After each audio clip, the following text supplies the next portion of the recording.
എല്ലാ കൂട്ടുകാർക്കും നമ്മുടെ പുതിയ വീഡിയോയിലേക്ക് സ്വാഗതം. ഈ ഒരു തണുപ്പ് കാലത്ത് നമ്മുടെ ശരീരത്തിനുണ്ടാകുന്ന ദഹന വ്യവസ്ഥയെ കുറയ്ക്കുന്നതിനും പ്രതിരോധശേഷി കൂട്ടുന്നതിനും പണ്ടുകാലം മുതലേ നമ്മുടെ അമ്മമാരൊക്കെ നമുക്ക് ഉണ്ടാക്കി തന്നിരുന്ന ഒന്നാണ് ഇഞ്ചിക്കഞ്ഞി.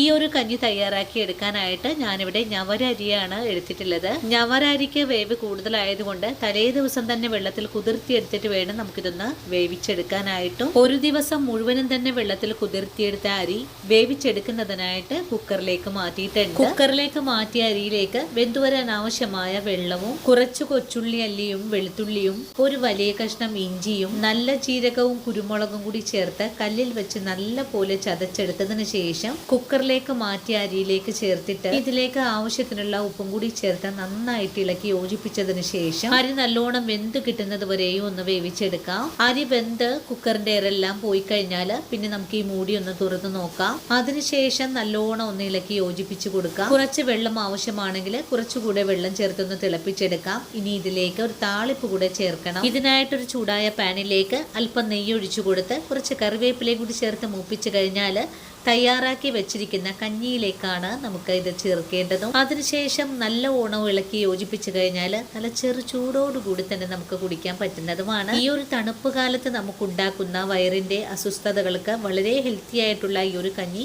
എല്ലാവരും ഈ ഒരു സമയത്ത് തന്നെ ഉണ്ടാക്കി കഴിക്കാൻ ശ്രമിക്കണേ. വീഡിയോ കണ്ട് ഇഷ്ടമായിട്ടുണ്ടെങ്കിൽ തീർച്ചയായിട്ടും നിങ്ങൾക്ക് ഇന്ന് കിട്ടിയ അറിവ് നിങ്ങളുടെ കൂട്ടുകാരിലേക്കൊന്ന് ഷെയർ ചെയ്ത് കൊടുക്കാനും നമ്മുടെ പേജ് ഒന്ന് ഫോളോ ചെയ്ത് നമ്മുടെ ഫാമിലിയിലെ മെമ്പർ ആകാനും മറക്കല്ലേ. അതുവരെയും ഒത്തിരി സ്നേഹത്തോടെ വീണ്ടും കാണാം.